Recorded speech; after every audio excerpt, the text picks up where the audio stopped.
Ladies and gentlemen, Valley Maniacs, welcome back to the channel. I hope you're having a happy holidays, and I hope you're ready for a special treat because today I am joined by Marvel Strike Force creative director Sean Dugan, and we're discussing all about Marvel Strike Force, the goods and the bads with it. We're discussing updates to that fragile framework, game balance, new teams, new modes, red star system, catch-up mechanics, and the dirty evil heroes for hire. So if you're ready for all that, guys, find that like button, and let's go smash it! ValleyFlyin.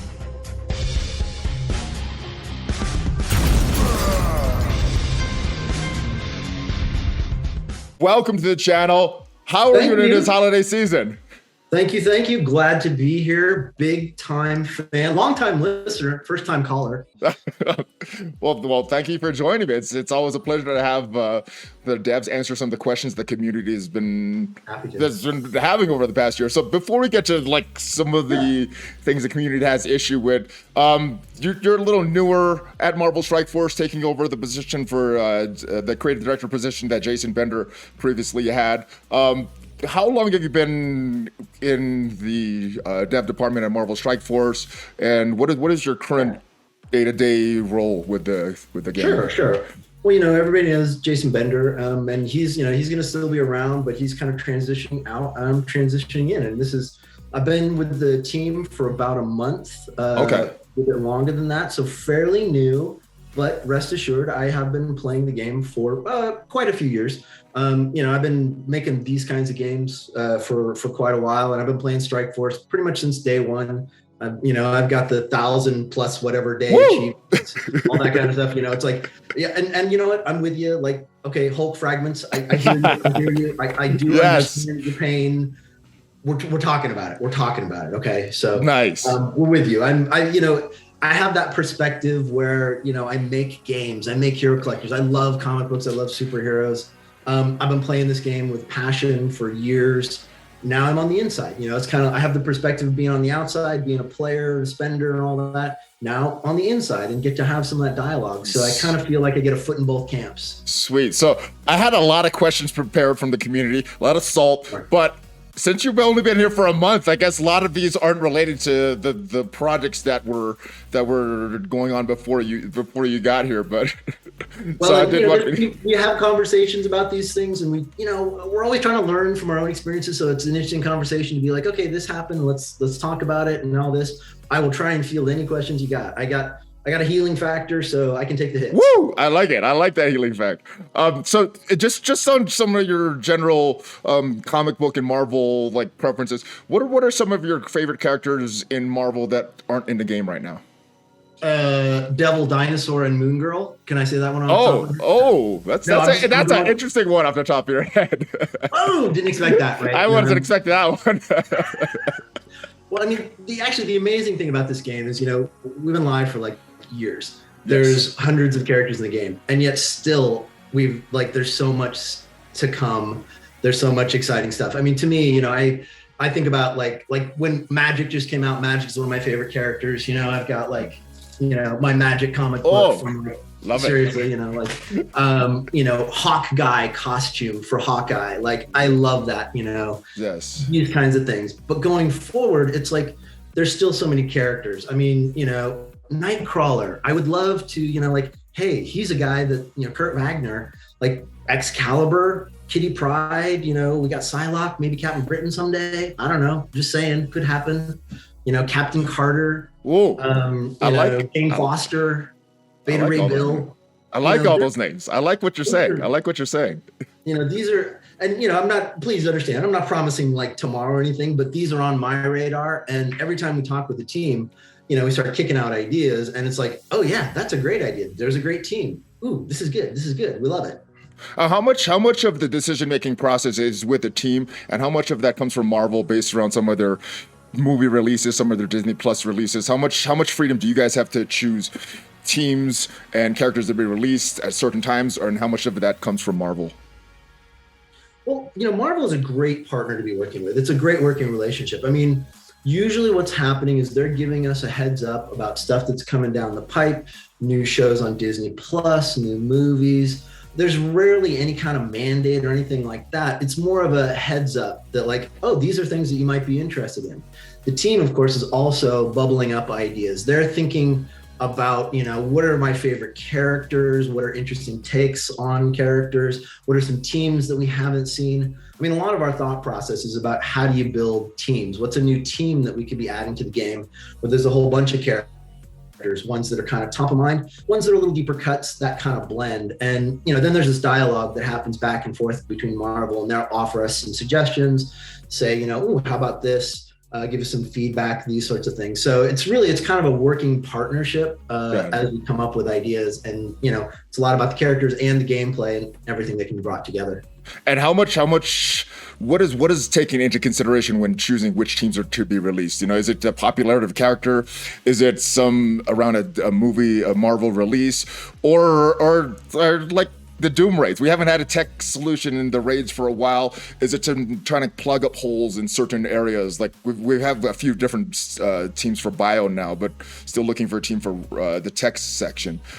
How do you guys figure time which teams are being released at which points? Well, it's like all the things you're saying are like, it's kind of like all of the above. We try to tick all the boxes as much as possible, right? Because there are so many different angles to this. Because we realize that when a new movie comes out, there's going to be a lot of heat and interest around certain characters. I mean, not everybody knows Kate Bishop until the Hawkeye series comes out. And then it's like, oh, there's suddenly a lot of interest in Hawkeye and Kate Bishop and this sort of thing. Eternals, obviously, that, movie like brings characters into the game. But we're also trying to think about the gameplay elements of like, what do we need as like, a new bio team? What do we need for, like you said, a tech team? Trying to, take into account our love of Marvel and the characters, as well as what potential gameplay we need. And, the ideal is you get the two to meet together, that like you get some characters that we haven't seen, a team that seems fresh and interesting with some gameplay that is relevant to like whatever we're chasing in like whatever game mode or the new meta or this sort of thing. So, it's a balancing act. And that's why sometimes it's hard to get it perfectly right because, we're juggling a lot of balls always. Yeah. So when you're looking for these teams, what is the development time frame for you? I've heard previously it was like 6 months between when a character was decided these guys are coming to the game when they're actually released. Is that still the lead time for characters coming to the game? Roughly speaking, yeah. I mean, it's the sort of thing where when you take into account that, when you come up with a character, you'll be like, Devil Dinosaur, let's just say, for instance. You got a concept. Yeah, are you throwing some kind of hints of the Devil Dinosaur? No. That's the second time you've mentioned it. 2022, the year of the dinosaur. Wow. I'm not promising. Okay. I would love to promise that, but I'm not. But in all seriousness, you come up with a character, right? And you want to concept them, come up with a unique visual take. I mean, one of the things that Marvel is great to work with about is us doing sort of different takes on familiar characters, slightly tweaking them, slightly reinventing them, having our own angle on, iconic characters. So there's a little back and forth that happens with that. Then there's the process of building the characters, from an art standpoint. We have a fantastic team of artists, working on like animation and all the spectacular effects and all this kind of stuff. That is a whole lengthy process with a lot of feedback and iteration to try and, get everything to be at the quality level we want. But then on the gameplay side, there's all the kit design, play testing, iteration, all that kind of stuff to try and get that right. So it ends up being a lengthy process. And it always means that we're sort of anticipating what is going to be relevant to the game in the future. We have to use our little crystal balls to try and figure out like, how are things going to land? And, some days we land right on the right spot, and other days it's, like maybe slightly to the left or the right, but, we try and keep going. What would you say right now is your favorite game mode in Marvel Strike Force? You said you've been playing for over 1,000 days logging in. What would you say right now is your favorite game mode? Well, that's an interesting one.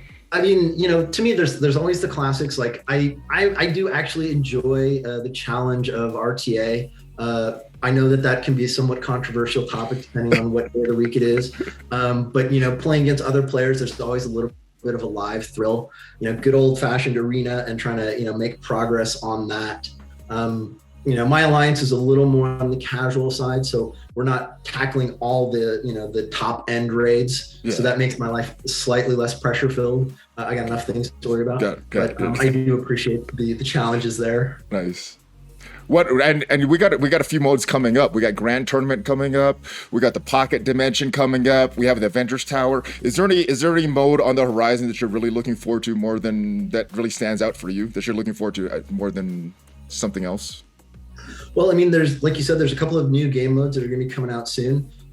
There's other things in the pipeline that, I can't like go into all the details, but they're pretty interesting. I'm trying to get you. I know. Let me just say that, as a player, right, and as a person that's playing the game, I think one of the great strengths of our game is all the kind of familiar elements that you get better and better at, right? And kind of hone your chops and your skills and everything.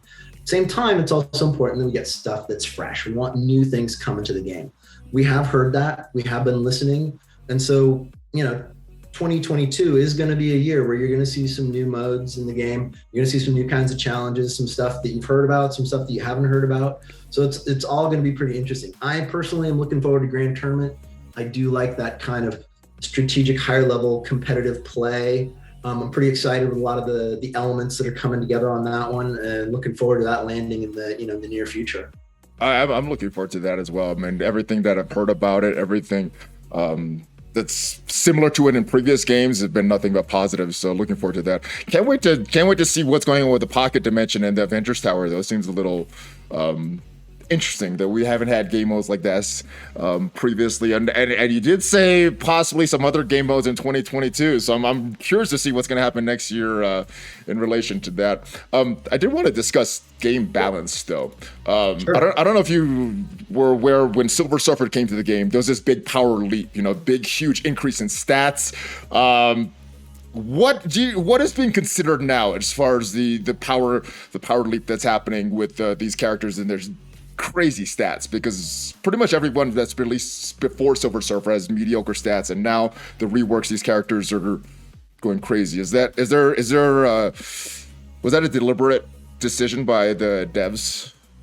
Well, I mean, there's an inevitable part of a game that is like this. Like over time, you will tend to like creep up in power. That's kind of like a given, and we all sort of accept it. It's really a question of like how quickly does it happen?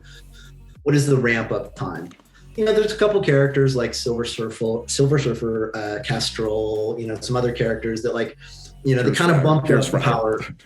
And we recognize that like, while there's an intention to land this character at like, a higher bump, sometimes it bumps a little bit higher than we maybe expected. The result is not quite what we wanted. We are taking these things into account. I mean, and, we realize that a lot of times we're creating characters, we intend them to land in a certain way in the context of the meta, and but it's always a little bit dynamic, and it's always a little bit like, that character didn't quite hit as hard as we wanted. Okay, well, we'll have to adjust. Oh, this character hit harder than we wanted to.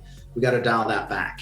And, it's tough, right? Because no matter where you go, there's always going to be room for criticism, and that's fine. And, we like to hear that. We love to hear what the community and the fans have to say and try and take that into account. And it's this balancing act that, as we're going forward, trying to come up with new teams that have characters that are relevant to defeat, old teams, or to be kind of challenging to them without totally blowing things up and, creating like a whole new meta that like, oh, okay, this is the only thing happening.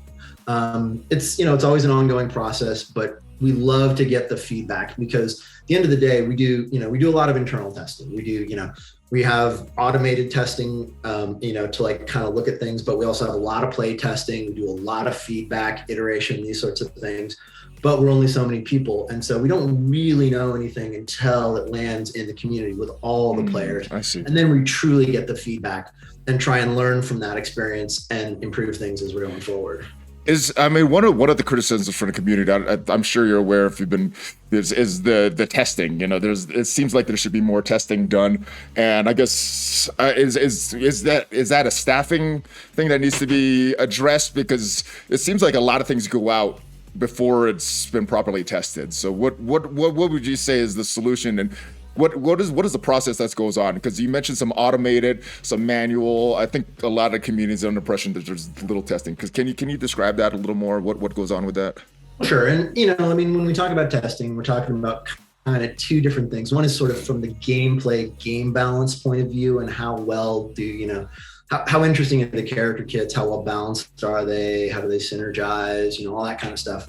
That's a little bit more in the subjective realm. Then there's like bugs. Our friend Bugs, yes. which we all love Bug. I mean, trust me, I did have a whole section for that. We could continue. I don't mean to get ahead, but right? Well, and, we recognize that so we've got a big team, but we're also trying to do a lot of different things. We're trying to move fast. We're trying to be responsive to the community. Sometimes things go out and it's like, we miss things, and it's like, it's our bad, right? On some things, especially like technical errors, we try and catch everything we can, but the complexity of the game is such that, wow, it is hard to catch things. And there's all these potential situations. And sometimes, we can become aware of a thing, like a technical issue, and just trying to figure out what's going on because of the complexity of the interactions of all the different characters and all the different permutations.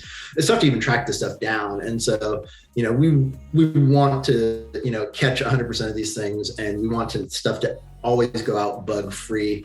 It is challenging always. And we are looking at how we resource appropriately and try to, automate certain processes, be better about catching certain things. This is an ongoing learning experience. And we have dialogue about this every day, trying to figure out how to do a better job on that front.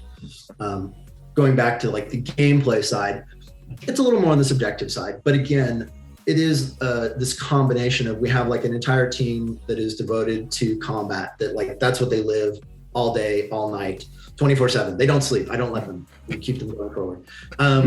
But they're focused on that. But then the rest of the team is also involved. I mean, most people on our team, they're players too. They love this game, and so we're always getting feedback, always getting suggestions, always trying to do a better job on this stuff. How many, like you said, they play the game? Would you say that they're more of like a casual level, more of a hardcore level, or like the craziest, highest level of that? Because I think some of these things, I think if you notice them pretty right away, if you're playing every day, you guys are actually developing the game. So how much time do you guys actually have to play the game in its live build, and how much are you guys looking at the test builds and all this stuff going into production? Well, I mean, it's a combination of these things. I mean, the game live every day, as a regular player, kind of from that point of view, as well as like my test devices that, looking at like builds are always work in progress. So you kind of view them a little bit differently.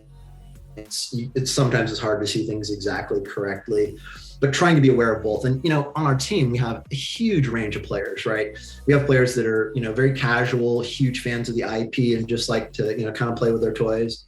We also have players that are developers who are players who are very in-depth in the game, who, could be, if they weren't on the team, would be in the highest tiers of like PvP and competitive play and this sort of thing, because this is, religion. So, we do have that range. And like anything else, it is trying to have attention on the right things. And everybody will tend to be, they're doing their day-to-day work, trying to focus on their area. And we don't always catch everything. And sometimes things do slip between the cracks. And, I hate that. And it is one of those things that we're sort of aware of, some of the areas where we occasionally fell down in 2021 and want to do a better job in the coming year to catch those things. Has there been any changes to the QA process since you've stepped into your role? Not for me personally, since I've stepped into the role, but there's been processes that were kind of ramping up before I got here to improve things. And we're currently having more dialogue about, how can we address these things? Because, we see things like, Loki costume bug. It's frustrating for us. Like, trust me, like, we where see did that. Where did that come from? My goodness. Because it's not like it's a new costume, right? But again, it is a game that is like there's a lot of stuff going on under the hood, and that, you know, it's like there's years of development work. And so it's one of those kind of things that, you know, you touch something that you didn't think was connected to something else, and suddenly something else breaks, and it's like, what? How are those things? How did that happen? Yeah. So Jason Bender talked about this last time we did an interview, that it was a very old, fragile framework, and it's very, you know, one thing moves and it breaks a few things. He talked about plans to renew that. Is there still talks of that being renewed to a more updated system that maybe isn't as complicated and would let you spot these bugs earlier and have that, or is that something that's put on the back burner? Well, I mean, I wouldn't say it's on the back burner, but, you know, everything is a balancing act, right? Because at the end of the day, you know, we want to get out all the stuff that everybody expects every month. You know, all the new characters and, you know, updated this, that, and the other thing. And we want to add new stuff to the game. We want to keep this game fresh and exciting. So, you know, new modes, new features, quality of life improvements, things that just, you know, little touches that make life better for everybody, you know, little tweaks here and there.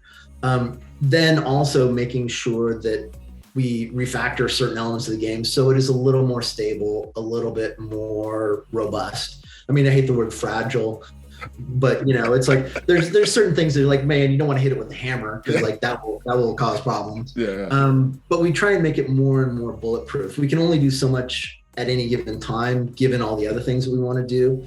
This also includes like how we build our tools to try and like test things or get stuff in without human error, things like that. So, you know, it's like anything else. It's like you got a limited budget and you got to figure out how you spend your dollars every month. Is it just budget concerns, or are those things one person works on updating the frame, or someone works on updating the framework and another team works on adding new content, or are they able to be worked on at the same time? And it's just come down to manpower and budget. Does that make sense? Really, it's a lot less about the dollars. It's much more about people and how much attention they have and how we spread them out. Because everybody, you know, the more they're focused on certain things, the better job they do. And so we try to give people areas where, you know, you guys are going to be focused on the characters and the combat design for this month. You folks are going to be building the events. You folks are adding some quality of life improvements and all these sorts of things. And sometimes, you know, when we see like, oh, this is a really important thing that we have to do, we might pull people off and kind of move them around. But it is really the human limits that, you know, are kind of the biggest constraint and everything, because, you know, budget is less the issue, but like having good people, finding great people that, you know, can build a great game, that's always challenging, especially in this world today that, you know, if you want to be a developer on Marvel Strike Force and you've got the chops, please go to the Scopely website. We have job openings. So we're always looking for great people. Like, to me, that's the thing. It's like great people make great games, and that's what we need. Links will be down below, guys, if you want to check it out. All right, the community wanted me to talk about Thanosgiving. It's past. Okay. All right. I know it was not well received. Was that? I know it, and it was around the time that you were getting there, and it's probably planned before you got there. What did you guys learn from this? Is this kind of the reception that you wanted? I mean, when I looked at the rewards, they weren't that bad, but the way it was communicated and laid out just seemed very unfriendly. So what did you guys learn from this going forward? Because it wasn't well received. I think we could go out and say that no one was feeling that thankful for the way things happened.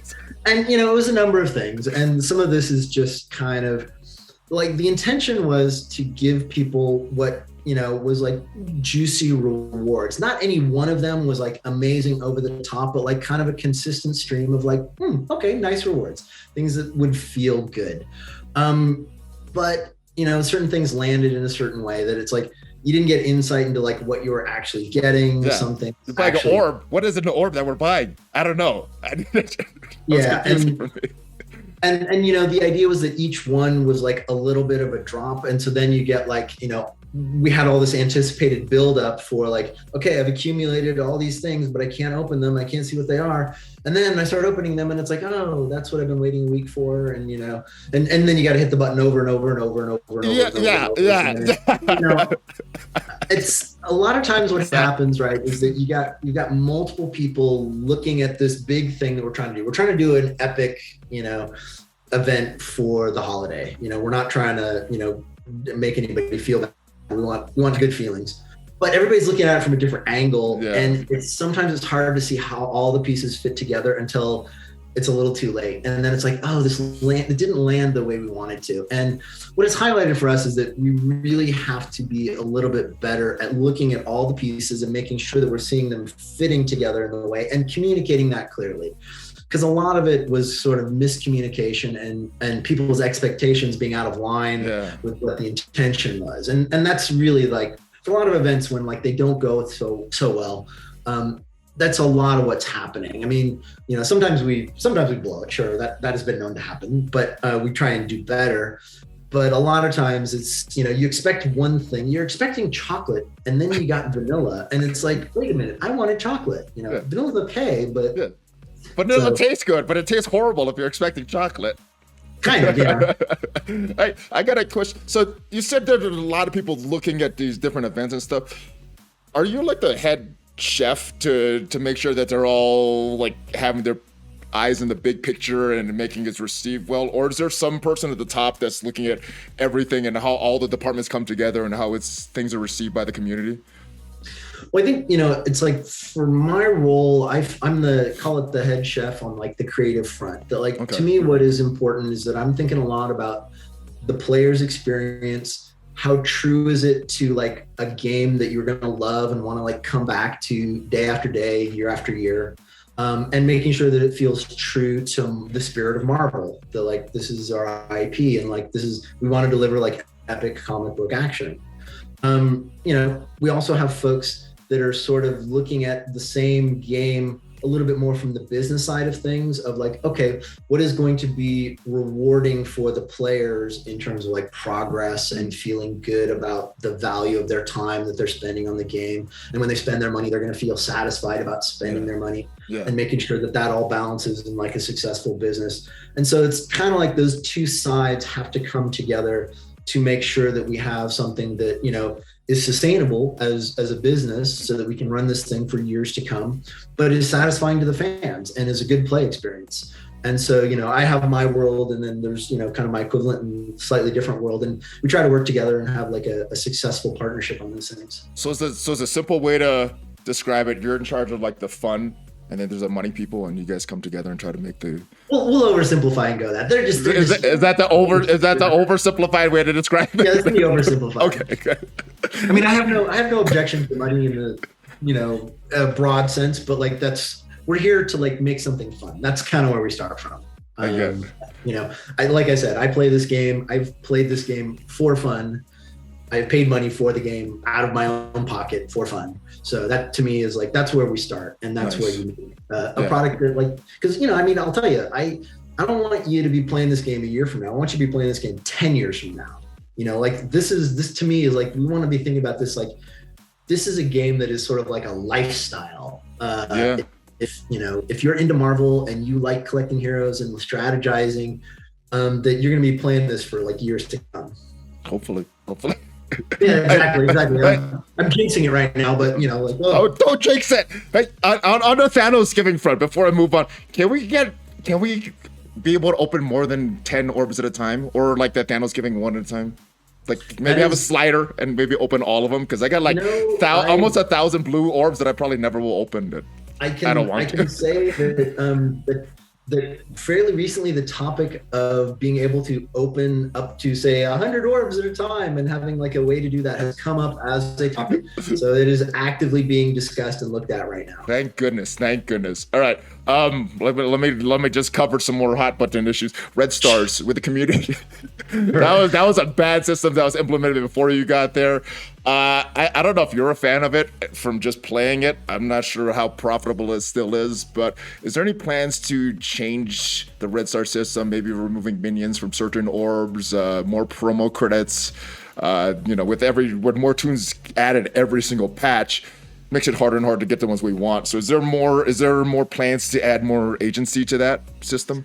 It is another topic that is actively in discussion. I mean, I don't want to promise anything in the like immediate future and everything, but it is definitely like the topic that is being discussed is how can I narrow the targeting of what I want, especially at the high level, right? When you're trying to get like a 7 red star character, it's like, you know, you don't want to do that with, you know, Kree minion number 12, right? That's so bad. I mean, you know, I've had my experiences with that stuff too. So, you know, being able to like more selectively target and being able to like not have to worry about like minions and or you know, characters that just aren't as valuable to you, or new characters. I mean, I hear you. It is, you know, trying to get the balance right on these things, because again, we don't want to change the system and just break it in a different way. So, you know, figuring out what is the right balance, and you know, with a game like this, please understand that like we want to change as quickly as we can, but we also recognize that we got like a big boat that, you know, does not turn so swiftly, at least not without, you know, making a lot of passengers seasick. So we got to be mindful of that. And so that's a lot of what the factors that go into, you know, how we figure out these things. Got it. I got before I want to talk about Heroes for Hire, because I don't know if you follow the channel, but that has been a team that I've hated for a while. And then, again, this is before you got here. So no, I mean, hey, you love them when you first put them down, and then when you're banging on them in war for a while, you're kind of like, I don't like any war defense teams. I don't like any war defense team. Let's be frank. But I mean, the plans for this team, looking back on the effect it had, I know some people have went casual in their wars because of this team, because of the effect it's had on wars.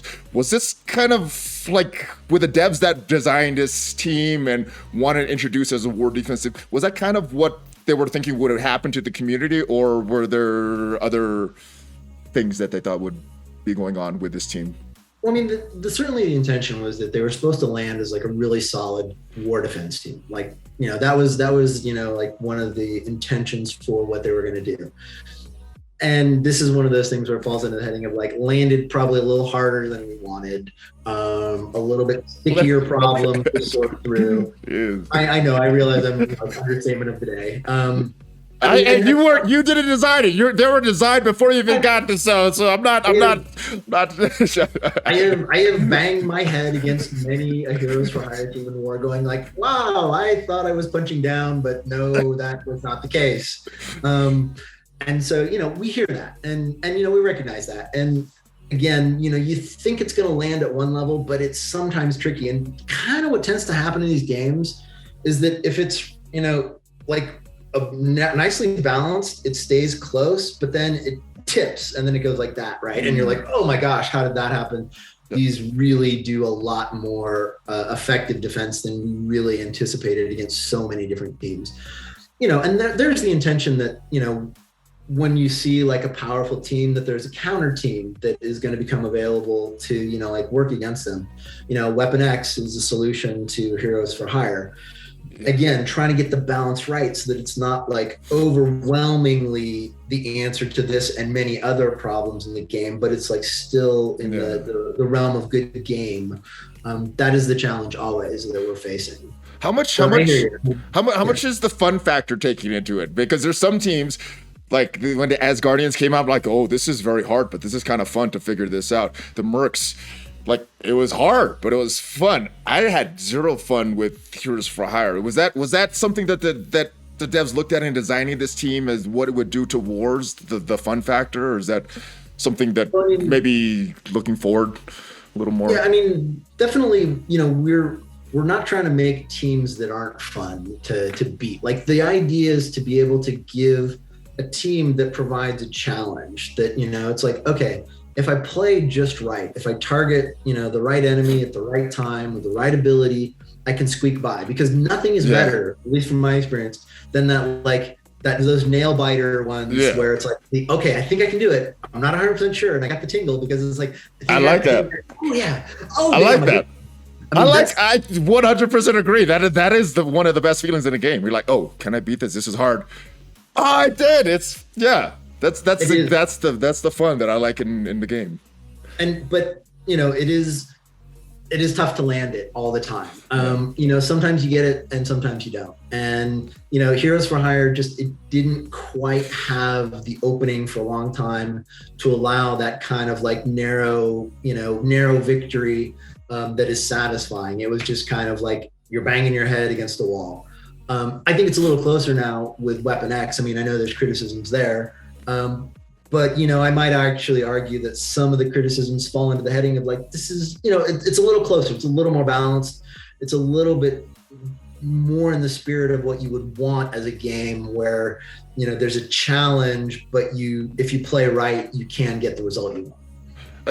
I have another question about Weapon X. That's this viewer sent in. I want the balancing of it. There's 3 characters in Weapon X that have the exact same health as the others. The other 2, they have the exact same health as those 2. Was this a deliberate decision based on how Misty Knight's passive works and not, trying not to really overpower Omega Red on that team? Or is that something that was before you got there? Well, I mean, there was obviously all that happened, kind of like the design and implementation before I got here. But in talking with the team, the intention was like, obviously Omega Red is like a powerful character. He's intended to be powerful, right? Yes. You have to work pretty hard to get him. And so he's supposed to be pretty effective. But at the same time, we don't want him to be overwhelmingly effective on everything, right? That, the more you sort of have like, okay, he's good up to a point. It's like, that's what keeps the game interesting and challenging. And so you're trying to thread a needle with some of these things. And so the intention was to make him powerful enough that you really could win in a matchup against like, Heroes for Hire and Misty and all this, but not be so overwhelming that like outside of that confrontation, he's like, destroys everything else. So that was the intention, to try and get it to land where it's like powerful, but not too powerful, not sort of redefining yet a new meta. I see. Yeah, there's something weird with the health of Omega Red and Sabretooth, but I mean, they work effectively pretty much. I like how trauma works against the. I get it. It's one of those things where it's like, I think in most cases, if Misty lands like, an ability block on, Omega, I think you're still going to win probably with your Weapon X team if you're playing it right. It's maybe not quite the like slam dunk steamrolling over the win. That's a good way to describe. That's a good way to describe it. I like that slam dunk. Especially against Heroes for Hire. That's why. One more team. I really like this team. I like what the Eternals have done to the arena meta. Some people don't. I like how it's changed it up. I don't have to do Infinity Watch versus Infinity Watch all the time. There's a speed meta going on with Cable and Loki. Is this something that the devs initially foresaw happening in the arena meta when they introduced those 2 Eternals? Well, I don't think the intention was to land like a new speed meta. I mean, in games like this, speed tends to be a thing that is pretty valuable. Like it's like, I don't know, I've been on a few games and like, a speed meta like crops up on a regular basis because that's just kind of how things go, right? Hitting hard and hitting fast is usually a pretty good strategy. Yeah, turn-based game, speed is very important. This one is landing a bit harder tan maybe was intended. I mean, I think probably the biggest thing is Icarus is a little bit harder hitting than maybe we anticipated. If it was like a little bit dialed back, it'd be different. But at the same time, it has shaken things up, which, that was an intention. And, what's interesting is that when you got like a pairing with like Icarus and Cersei, there are some other options. I mean, the community's landed on a pretty good combo with like, Cable and Emma and Loki and this sort of thing. But there are some other variations. And, you see Zemo and, Dr. Doom, there's some characters out there that, are still relevant. Yeah. Yeah, I got like 5 different arena teams, and I use it based on what I see on defense. So I can't speak for the entire community. I like the arena meta right now though, with some differences with Cersei, Icarus, maybe Emma in there, and some other characters depending what the stuff is, depending what the opponent is bringing. Are there any more plans for the other Eternals? Because I know a lot of the community is asking. I thought there was going to be 5. There's only 2. Are there going to be more coming out? I don't know if that's something you can discuss, but if you can, are there more Eternals coming? Well, I mean, what I can say right now is that there are certainly more Eternals. We know that much. Right? Yes. They're out there. I think right now, rolling into adding more Eternals off a pretty powerful 2-character combination, we would be very careful about. Like, we don't want to rush into that one because we recognize that, like, maybe it's not quite exactly the balance. It's closer than we've had in the past. So, like, sometimes, it's like Infinity Watch, the Black Order before Infinity Watch, we all kind of went through that, and it's like there wasn't a lot of options for a long time. This is a little more varied. Ideally, we'd like to have it still a little more opened up, so we don't quite want to double down on like a lot more Eternals right now, until we kind of like break things up a little bit and have a little bit more gameplay. Then probably we would look at it a little more closely. So are they kind of potential Eternals being released in the future? Are they kind of being delayed because of how powerful the two current arena Eternals are right now, or is that a plan that was decided before? Yeah, I wouldn't go so far as to say they're delayed. It's just that, in terms of like, there's a lot of characters that we're actually had in our plans for a while that we're kind of eager to get out. We've got some big stuff that we're looking at for 2022. There's some big rumors. I'm hearing some big rumors. I'm excited about them all.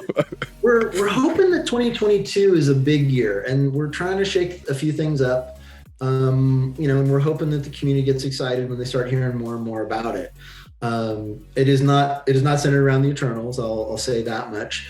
And Eternals are like certainly on the table of things that we can be deploying in the new year.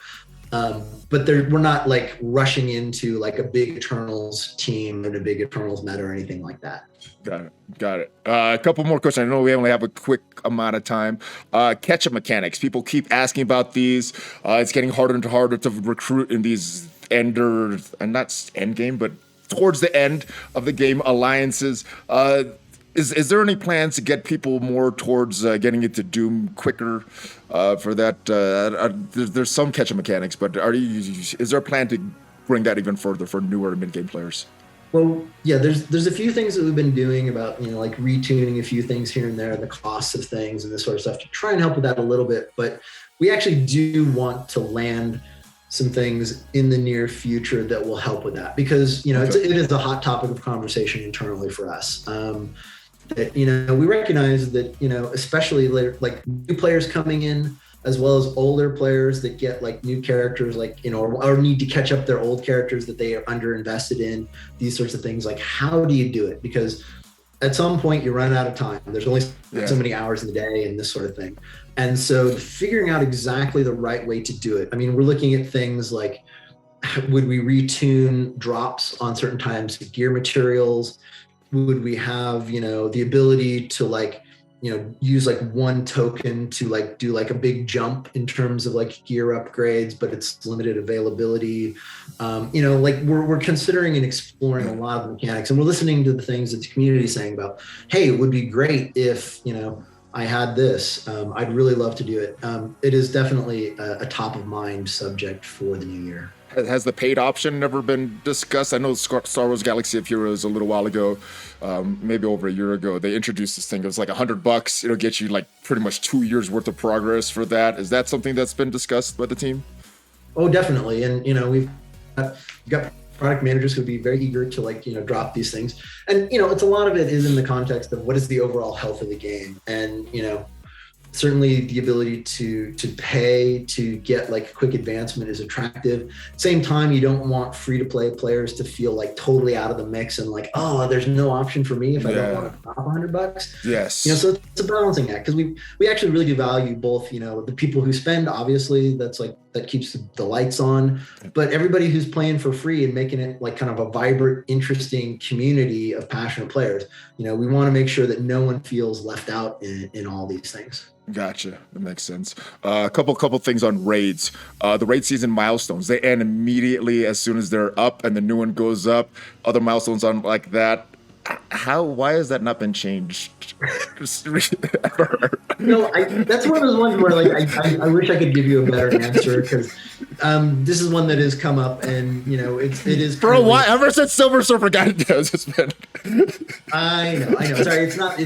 I'll admit this is one of those areas that I have not had as much attention on, so I don't have like as strong of an opinion. I'm getting caught up on like, okay, what is involved in getting this done, and how would we do it? If it is truly something that you care about, please keep bugging me. Okay. Let them know. Now, Jason Bender wanted people to reach out to him. He lived Twitter and stuff. Is that the best place to reach out to you, or should it be through Nick or Lori and then by proxy? What's the best way to reach out to you? we try to maintain a little bit of discretion so that we don't cloud these things, but we're reading the forums, we're watching Reddit, we're listening to, videos from influencers who are, telling us what to do. Yeah. We pay attention to this stuff. The saltier, the better then, right? Oh, it's like, hey, you do this for a while, you got to grow a thick Hulk-like skin. It's very vital. And the thing is, like, every time that there's a salty comment, like, I remind folks that, like, this is passion. This is because people care, right? And so every comment where it's like, why did those stupid devs do that stupid thing, those stupid heads? It's like, well, try not to take it too personally, because these are people that really care. And, we care too. And so we want to, figure out, like, what are the things that bother you, and we'll try and fix it. We want to. Well, that's where my salt comes from. I get a lot of salt, but that's because I like the game. If I would just stop playing if I didn't like it. So if we didn't care, it'd be like, I get it. And believe me, I've had my frustrations too. So I had many discussions with friends about the state of red stars or things like that. Like, sure, been there. And they're still your friends after that discussion? I'm just two more questions. The Greek grades. They have not been updated for a while. I think Heroes for Hire on the Gamma raid.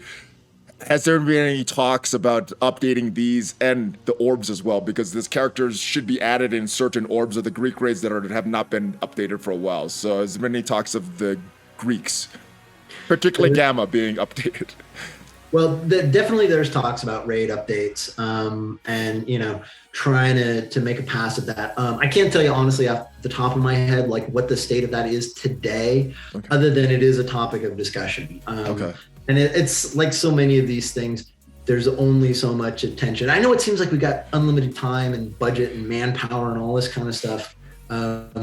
Unfortunately, it never quite works out that way. And so trying to prioritize again, like all the new cool things versus fixing the old things that need to be retuned and updated. Because like every time we add something new to the game, it's like, okay, well that, there's all these knock-on effects of like, okay, should we update this? Should we update that?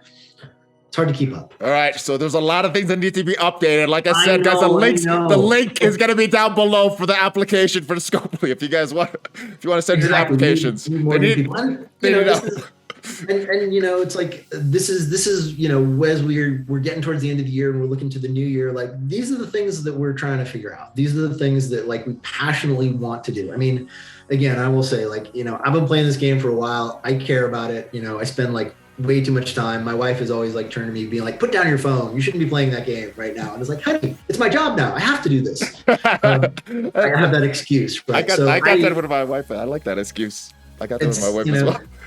We want to make it better. We do. And we recognize that, like, there were a few bumps in the road in 2021. There's some stuff that's looking, like it's got a little bit of dust on it. We need to blow it off, kind of freshen it up. We do acknowledge that. And we do want to do, kind of maintaining the existing game that you kind of know and love, as well as adding new stuff to it to make it kind of a new version of the game that you love, that you'll be excited about. I mean, again, I want this to be, a game that you're excited to play now and in a few years, and that we evolve it into a new version of Marvel Strike Force that is exciting and fun. I'm looking forward to that. I'm super optimistic, more optimistic right now than at this point last year, just of all the different game modes and things coming up. And I like a lot of the answers to your questions as well. Everybody's human. Everybody's human. This is great. I mean, this is, this is what we're passionate about. And so everybody, no matter how salty, we all care. That's why we're here. The salt comes from caring. The more salt, the more care.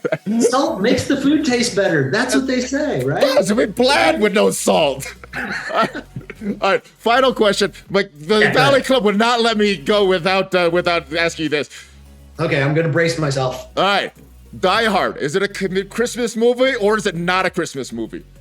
Oh, I think it is a Christmas movie. Come on. That is a correct answer. This is, if I feel that this is not a question to be asked. Come on, this is apparent. Yeah, I feel the same way. But unfortunately, I do have to ask it sometimes. This is why we live in a world where like there are diverse opinions, which we will respect, even if they're wrong. We will, because I love you even more. I love you even more for that. Thank you for your time. Anything else that you want to talk about before we go?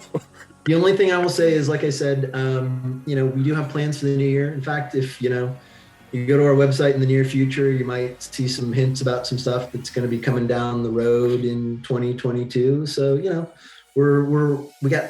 have big plans. So hopefully everybody will agree that they're pretty exciting. I like them. I like them a lot. So that is it, guys. Thank you again, John, for joining me here. And yes, I will thank you guys for joining me. If there's anything that you have, any comments, any questions, let me know in the comments down below. Subscribe, all that good stuff. I will see you guys next time. Now, normally what we do, I do a fist right into the camera and do like a fist bump before we go. Oh yeah, here we go. Hulk fist bump, ValleyFlyin, and the creator and director of Marvel Strike Force. Out! Have a great rest of your day, guys.